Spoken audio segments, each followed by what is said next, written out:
Você vai se lembrar que, na nossa última lição, notamos, neste primeiro de uma série sobre Êxodo, a jornada do Egito até a Terra Prometida. Você vai se lembrar que estudamos o fato de que, embora Satanás tenha tentado destruir a vida de Moisés ao nascer, Deus mudou, transformou essa maldição em bênção, e que quando os egípcios dominaram os israelitas, e esses capatazes foram cruéis com eles, Deus ainda assim os abençoou. Aqui está a lição do nosso primeiro estudo da escola sabatina deste trimestre. Deus trabalha milagrosamente com seus filhos, apesar das tentativas do diabo de frustrar e destruir, pois o Deus soberano tem um plano para a sua vida e para a minha. E, embora às vezes pareça que o diabo está vencendo com Jesus, por meio de Jesus e por causa de Jesus, podemos ser vitoriosos. Deus, para Moisés, transformou a maldição em bênção, e ele vai transformar toda a maldição que o diabo lançar sobre você em bênção. Agora, vamos orar e então vamos começar a lição número 2. Pai do céu, muito obrigado porque tu transformas maldições em bênçãos. Muito obrigado, quando o diabo oprime, tu és maior que o mal. Então, Senhor, abençoa-nos e estudamos lição. Ajuda-nos a aprender. Eu te peço em nome de Cristo. Amém. O título da nossa lição é A Sarça Ardente. Deus encontra Moisés na sarça. Mas antes de irmos para lá, precisamos olhar para Êxodo capítulo 3, versículos 7 e 8. Êxodo 3, versículos 7 e 8. Há duas palavras nesses versículos que me impressionam profundamente. E o Senhor disse: certamente vi a aflição do meu povo que está no Egito, e ouvi o seu clamor por causa dos seus opressores, pois conheço as suas dores, e desci para livrá-los das mãos dos egípcios, para fazê-los subir daquela terra a uma terra boa e ampla, terra que mana leite e mel, ao lugar dos cananeus, dos hititas, dos amorreus, dos ferezeus, dos heveus e dos jebuseus. Agora, repare no que as Escrituras dizem. Diz, o Senhor disse, certamente vi. A palavra de interesse aqui é ver. Deus vê as nossas dores. Deus entende as nossas angústias. Deus conhece as nossas dificuldades. E então diz que Ele ouve o nosso clamor. Deus vê e Deus ouve. Que Deus maravilhoso nós temos quando enfrentamos desafios, quando passamos por dificuldades, quando sofremos decepções. Deus vê tudo isso. Não estamos sozinhos. Quando clamamos a Ele na escuridão da nossa noite, Deus ouve. E repare que Deus age em favor de Israel. Ele diz: o seu sofrimento já basta. Sua angústia já basta.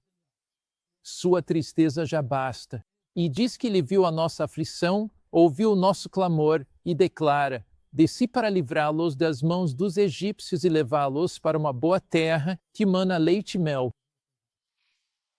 A história.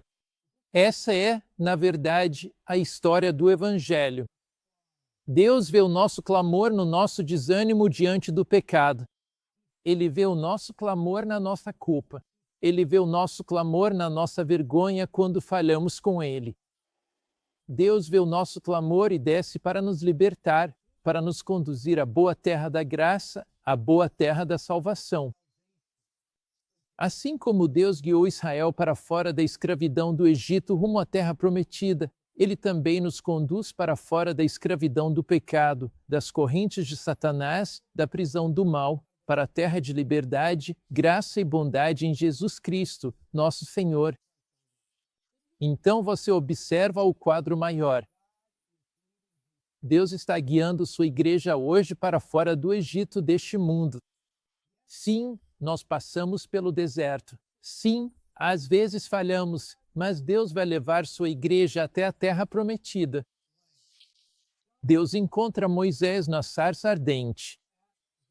Êxodo, capítulo 3, versículos de 1 a 6. Ora, Moisés apacentava o rebanho de Jetro. Lembre-se, ele passou 40 anos no Egito, 12 sendo criado por sua mãe, 28 educado na Universidade do Egito, mas havia coisas que ele precisava desaprender, então Deus o levou para o deserto. Moisés apacentava o rebanho de Jetro, seu sogro, sacerdote de Midian, e levou o rebanho para o lado ocidental do deserto, e chegou ao monte de Deus, a Horebe. E um anjo do Senhor apareceu-lhe numa chama de fogo no meio de uma sarça, e ele olhou, e eis que a sarça ardia no fogo, mas a sarça não se consumia. Agora, eu não sei se o que Moisés estava pensando sobre isso. Provavelmente ele não entendia sobre combustão espontânea naquela época, ou talvez entendesse por causa de sua criação egípcia, mas isso não era combustão espontânea de um arbusto por causa do calor do sol do deserto. De jeito nenhum. E Moisés: agora me virarei e verei esta grande maravilha. A sarça não se queima. A sarça em chamas, mas não é consumida. E quando o Senhor viu que ele se virou para olhar, Deus o chamou do meio da sarça e disse: Moisés, Moisés. E ele respondeu: Eis-me aqui. E ele disse: Não te aproximes. Tira as sandálias dos teus pés, porque o lugar em que estás é terra santa. Além disso, ele disse: Eu sou o Deus de teu pai, o Deus de Abraão, o Deus de Isaque e o Deus de Jacó. E Moisés escondeu o rosto, pois teve medo de olhar para Deus. Porque Deus diz que ele é o Deus de Abraão, Isaque e o Deus de Jacó. Porque Deus havia feito uma aliança com eles, que, por meio deles e de suas famílias, a terra seria abençoada. Não parecia que alguém estava sendo abençoado na terra. Não parecia que Israel estava cumprindo seu propósito, estando aprisionado na cultura egípcia, sendo oprimido pelos exércitos egípcios, com os capatazes dominando sobre eles. Mas Deus está dizendo: eu vou cumprir a aliança que tenho. Eu vou cumprir a aliança com Abraão, com Isaque e Jacó. Eu vou tirar meu povo da escravidão egípcia. Moisés viu, sob a lição de domingo, no primeiro parágrafo, que a sarça ardente não era consumida pelo fogo, então ele soube que estava presenciando um milagre e que algo dramático e importante devia estar acontecendo bem diante dele. Quando ele se aproximou, o Senhor lhe disse para tirar as sandálias dos pés. Era um sinal de profundo respeito. O Senhor prometeu aos patriarcas Abraão, Isaque, Jacó, que seus descendentes herdariam Canaã, uma promessa que Moisés certamente conhecia. Deus está dizendo a Moisés: eu sou confiável. Eu sou digno de confiança. Eu sou verdadeiro. Eu cumprirei minha palavra. Cada promessa, toda promessa é minha. Capítulo, versículo, linha. Toda promessa é minha. Podemos reivindicar as promessas de Deus e saber que Ele é confiável. Agora, algumas pessoas ficam preocupadas porque em Êxodo 3:2 diz: o anjo do Senhor apareceu a ele. Quem é esse anjo do Senhor? É um anjo ou é o próprio Deus? Mais adiante, no versículo 6, quando Deus fala com ele, ele diz: eu sou o Deus de teu pai, o Deus de Abraão, Isaque e Jacó. E então, o que dizer desse contraste aí? No versículo 2 diz: o anjo do Senhor. No versículo 6 diz que ele é o próprio Senhor, é o próprio Deus. Na verdade, não há muito conflito aí. A palavra anjo, no hebraico, significa mensageiro, então aqui está dizendo: eu sou o mensageiro do Senhor. Em outras palavras, Jesus Cristo desce, o Cristo Todo-Poderoso, o Filho de Deus Onipotente, aquele que representa Deus para o homem, o homem para Deus. Então Jesus desce. Eu gosto da forma como está colocado aqui, quando fala sobre o conceito do anjo de Deus. Você vai encontrar isso na nota da lição de segunda-feira, segundo parágrafo. Não se confunda com o título Anjo do Senhor como uma representação de Jesus Cristo. O termo anjo em si simplesmente significa mensageiro e sempre depende do contexto. Há muitos casos e exemplos na Bíblia Sagrada em que o anjo deve ser interpretado como um ser humano ou como um ser divino.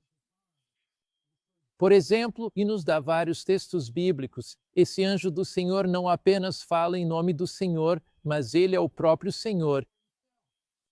Jesus é o mensageiro de Deus para comunicar a palavra do Pai a nós. Então este é o mensageiro de Deus, o próprio Jesus Cristo, velado ali, seu véu, sua glória está velada, falando com Moisés. E ele diz: eu conheço a aflição do seu povo.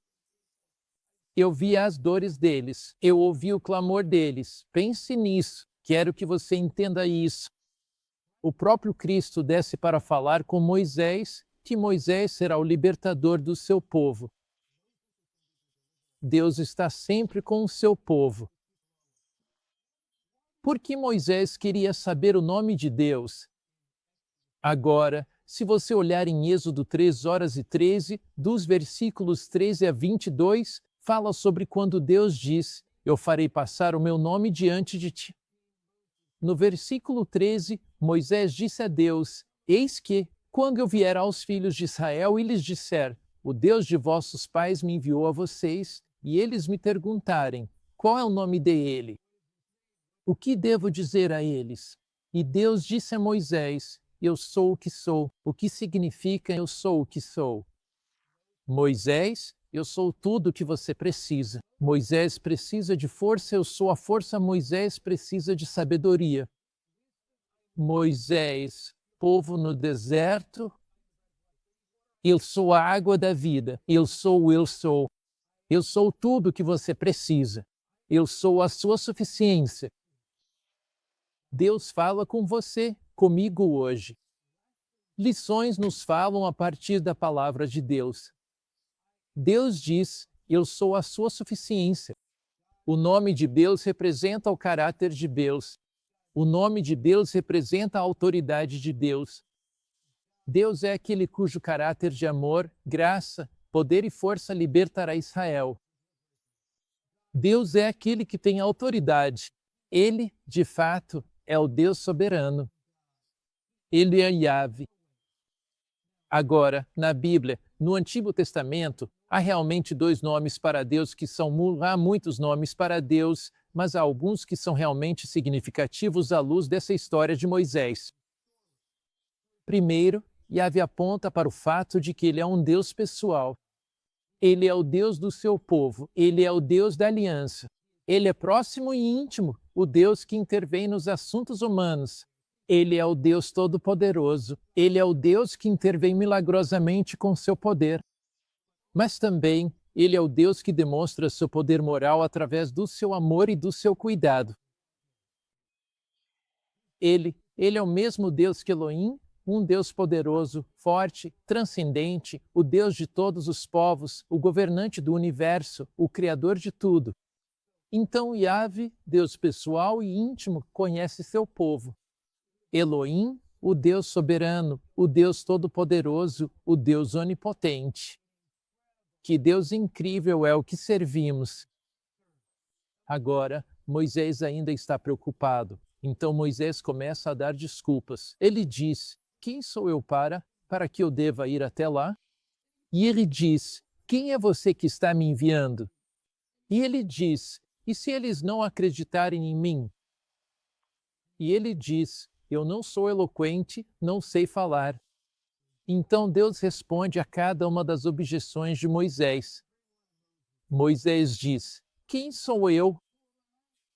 E Deus diz: sim, você pode ser um pastor, mas é você quem eu escolhi. Moisés diz: quem é você? E Deus diz: eu sou o Deus do universo, todo-poderoso. Moisés diz: e se eles não acreditarem em mim? E Deus diz: eu vou te mostrar algo. Êxodo 4:17. E se eles não acreditarem em mim? Moisés respondeu e disse: mas veja, eles não vão acreditar em mim nem ouvir a minha voz, pois vão dizer que o Senhor não apareceu para você. O Senhor lhe disse: o que está na sua mão? Uma vara. Deus sempre começa com o que temos, não com o que não temos. O que é isso na sua mão? Que talentos Deus te deu? Que habilidades Deus te deu? Deus diz: use o que você tem e eu vou abençoar. O que é isso na sua mão? Tudo o que eu tenho é uma vara, Senhor, um velho pedaço de pau.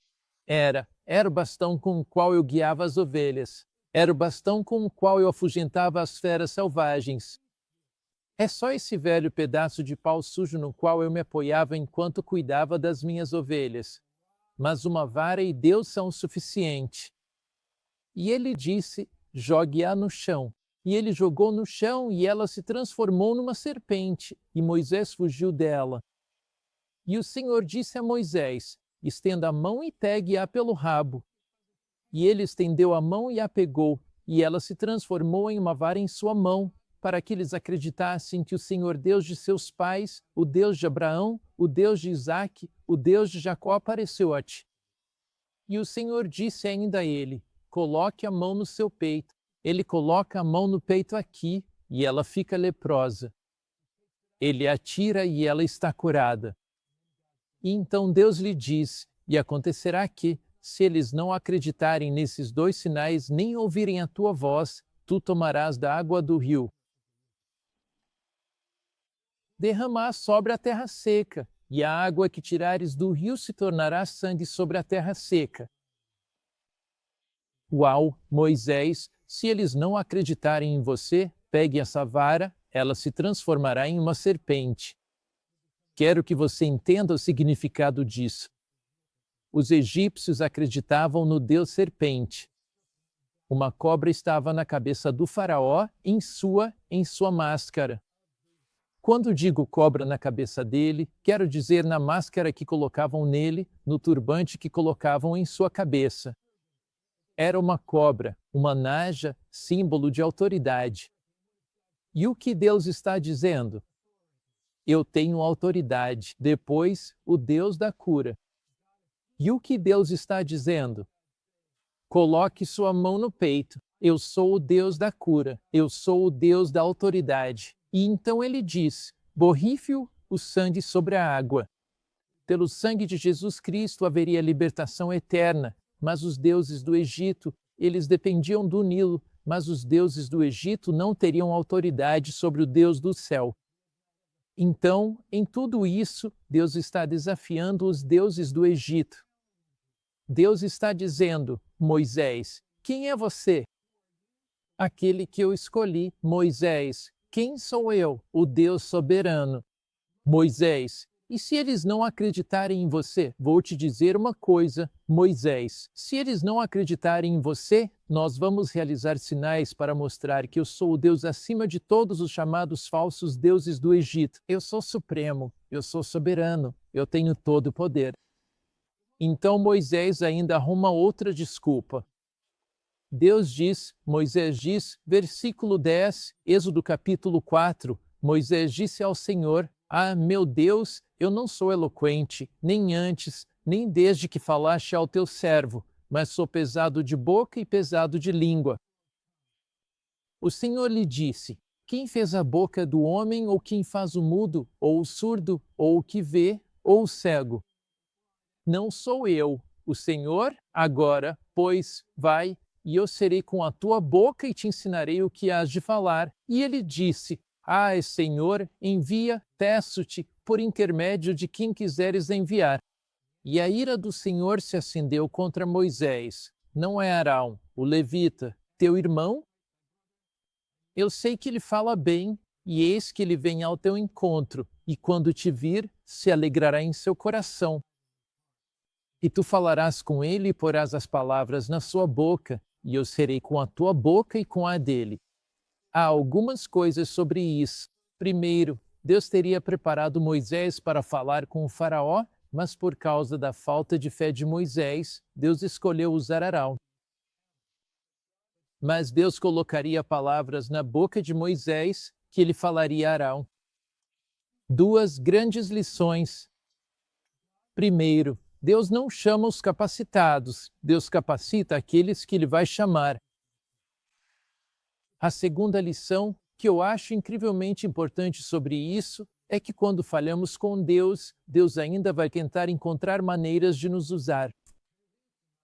Há outra lição, e é que, às vezes, Deus tem um plano A, mas esse plano A falha, então, como resultado disso, Deus parte para o plano B. Se você não foi fiel ao chamado que Deus lhe deu para testemunhar, Deus pode ter um plano B para usar outra pessoa, mas você vai perder a bênção. Nunca duvide que Deus pode te sustentar, que Deus não vai te usar. Nunca duvide que Deus não vai derramar seu Espírito sobre você e te usar para falar poderosamente em nome dele. Ele é o Deus que capacita, Ele é o Deus que habilita, Ele é o Deus que age em nossas vidas de maneiras poderosas para que possamos fazer infinitamente mais do que pedimos ou pensamos. A lição de quinta-feira termina com uma história em comum em Êxodo capítulo 4, 18, 31. Moisés volta para Jetro, seu sogro, e diz: "Deixe-me ir", e então Moisés vai partir, mas, assim que Moisés está prestes a ir, o Senhor ameaça matá-lo. Quero dizer, isso é realmente estranho. Como podemos entender essa história estranha? Qual é a lição? Moisés havia negligenciado circuncidar seu filho, e Moisés foi desobediente. Como resultado disso, Zípora realiza a circuncisão. Por quê? O que há nessa história? Moisés era um líder, e Deus exige padrões mais elevados dos líderes. Você pode ser um ancião da igreja, um diácono, pode ser um professor da escola sabatina, um líder de ministérios pessoais, um pastor, mas Deus nos exige padrões mais elevados. Se Deus tivesse permitido que a desobediência de Moisés continuasse, isso poderia ter colocado todo Israel em risco e poderia ter limitado o poder miraculoso de Deus. Aqui, em Patriarcas e Profetas, páginas 255 e 256. No caminho de Midian, Moisés recebeu um aviso surpreendente e terrível do desagrado do Senhor. Um anjo apareceu a ele de maneira ameaçadora, como se fosse destruí-lo imediatamente. Nenhuma explicação foi dada, mas Moisés se lembrou de que havia desconsiderado um dos requisitos de Deus. Ele havia negligenciado realizar o rito da circuncisão em seu filho mais novo. Ele havia deixado de cumprir a condição pela qual seu filho poderia ser digno das bênçãos da aliança de Deus com Israel, e tal negligência por parte do líder escolhido só poderia diminuir a força dos preceitos divinos sobre o povo. Zípora, temendo que seu marido fosse morto, realizou ela mesma o rito, e então o anjo permitiu que Moisés prosseguisse em sua missão para Faraó. Moisés seria colocado em uma posição de grande perigo. Sua vida só poderia ser preservada através da proteção dos santos anjos, mas agora, preste atenção. Não perca essa, mas enquanto vivesse negligenciando um dever conhecido, ele não estaria seguro, pois não poderia ser protegido pelos anjos de Deus. Deus abençoa a nossa obediência, mesmo que o diabo tente nos atacar. A bênção vem quando somos fiéis a Deus. Perdemos a bênção quando somos infiéis a Deus. Eu oro para que a lição central que você tire da escola sabatina desta semana seja esta: as bênçãos de Deus vêm sobre aqueles que são fiéis a Deus.